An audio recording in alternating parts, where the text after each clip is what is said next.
Okay, good to see everybody here. Appreciate you being here. A couple transactions we had. We added wide receiver Sean Motzler to the practice roster as a result of Marcus Applefield going on IR with a back issue. So that's really all we've done as far as the roster stuff. And what questions do you have? Coach, what does it mean to you to have the 12 players in the Pro Bowl this time?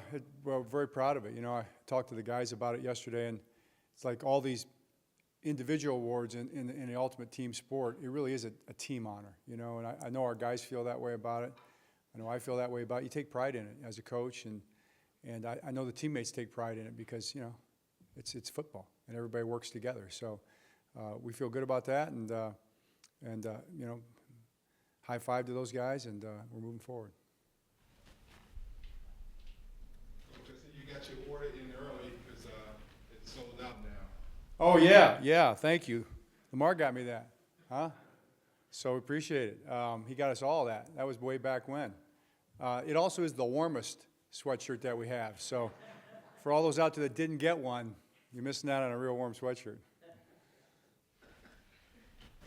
Coach, how much have you reminded the guys about the last game with Cleveland, or did they need to be reminded about what happened and how you guys have taken off since? Yeah, I mean, we will look at the tape in terms of just getting ready for this game, so that's how we do it. So you talk about the problems Nick Chubb presents to defense. Right. Well, you know, both their backs the way they use them, obviously. I think they've done a really good job with Kareem Hunt and Nick both together. Nick hurt us badly in the first game, you know, and I think it's just they do a good job of blocking, they do a good job of scheming up the run game, but also he's really special. I mean, he's really fast. He's really big. And he can accelerate with the best of them. He's a tackle breaker. He's got good one-cut ability laterally to make a guy miss, and he can lower his pads. So I really do believe he's one of the best backs in football. I think you know, Kareem Hunt complements him really well. Very talented. He's another starting level back. They're a little different in their style, and they use him accordingly. So we'll have to have all hands on deck to stop those two guys. What about your big run stoppers in the middle, the two big guys?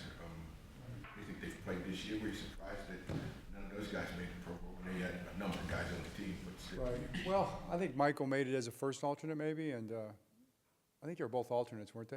Yeah, not first, but they're close. Okay, they're in that range. Michael and Brandon. I don't know. You know, I never get surprised really. You know, it seems like there's always who didn't make it. You know, it's always a concern.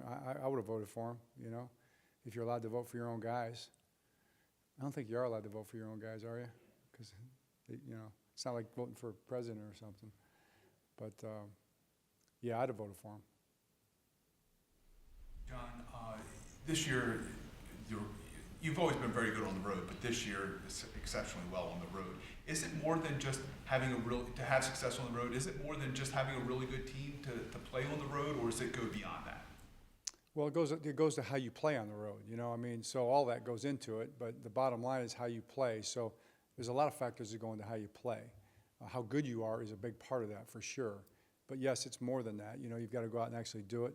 You've got to play winning football. And, you know, the old adage about packing your defense and special teams and ball security and all those things in the run game are really important. And we've done that so far. And we have to do it again this week. Two receivers like Landry and Beckham, two guys who are game breakers. How tough is it to match up when you have two guys who can break open a game with their talent? Well, it is tough because, you know, they both bring different things to the table. It's not just them. As Mike was saying, it's you got two running backs that can do it. They have vertical threats at tight end as well. And they got a couple good young receivers. So those tight ends can run seam routes. They got us with a seam route last game when we didn't play a coverage the right way. They get those guys on over routes. They can single them up outside. They can put 80 in there anywhere they want. I mean, he's just tough route runner, contested catch guy, heck of a blocker too. Both of those guys can throw. So those are all the problems that all those guys present that we're going to have to deal with. Now, I do think we're uniquely situated to deal with them, you know, because we've got some guys that can really cover and can play. And we're going to match them up, and it's going to be our guys against their guys, man and zone coverage, and see how we do. John, are Stanley and Board available, or are they still in protocol? They will be practicing today, to my understanding. Yes, I believe they're cleared. I haven't heard that per se, but I believe they're cleared to practice. If you don't see them out there, you'll know that I was wrong. Okay?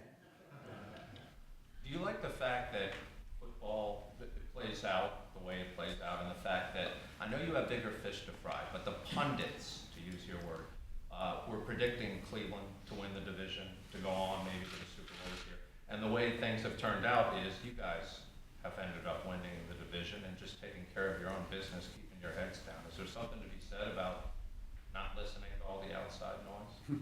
Sure, there's a lot to be said. The pundits and the prognosticators. Don't forget about those guys, too. They should be included in that group. Who do I prefer more or like less? I think they're both in the same category. I mean, they're okay, but I don't listen to them, and I don't think most people understand that are in football. Does it bring you a sense of fulfillment when you prove them wrong? A lot of things bring me fulfillment. Someday you and I can sit down and chat about all that deep stuff and on a more personal level. That'd be great. You see a lot of Baker Mayfield of commercials during the games. I don't know if you do, but I do.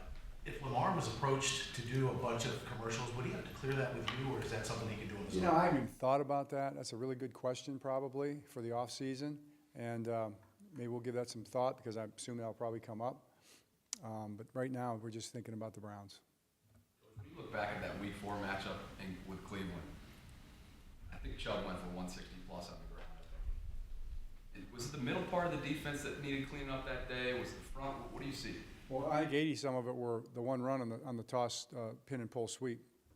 So cut that in half. It's still a high number in my mind. But didn't we visit that game after that game? Right? I think we talked about it afterwards. So whatever I said after that game, that was the issue. That stands. I really haven't thought about it in those terms. Kind of looking forward now and how we're going to play it this Sunday.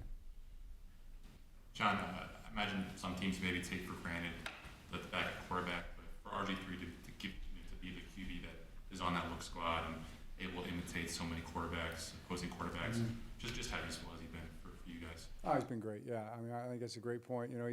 He does get frustrated when he plays more of the non-mobile quarterback. He'll kind of I think he overacts just a little bit on that to make it clear that he could have gotten out of that situation if we'd have given him the opportunity to do it. But he has fun with it, is my point, I guess. He enjoys it. He tries to play it out like the opposing quarterback would play it out, and he does a great job. And Trace does the same thing. So got both those guys doing that. And you try to have all the guys who are playing those roles, whether it be kick coverage or defense or whatever, to try to emulate who they're, who we're preparing for, And quarterback's probably the most important one that way because he drives the offense. So I think he does a great job. John, in week when your special team struggles a little bit in the previous game, do you change the preparation for this game? Do you go back to basics in a way, spend more time, or is it more just business as usual, just hammering down a few points? Yeah, we keep coaching. I mean, it's no different than offense or defense. You're not going to change everything you do. We do good things, and we just didn't play real well, That's it. We just got to we go to work, and we'll be better this game. John, a lot of people will point to the defense since that game and the turnaround, and Wink will always say it's the players. How much, though, does the coaching staff, how much is that? Yeah, we're not looking for pats on the back right now. I mean, I guess maybe that's a bad way to say it, but it's really not something we're thinking about. Of course, the coaches are important, the players are important. I'm proud of all those guys. As a head coach, I'm very proud of all those guys. But, the season's still going on, so the rest of the story isn't written yet, and as you guys have pointed out 2 different times, they scorched us last game. So we got to stop these guys, before we start talking about who deserves credit for anything.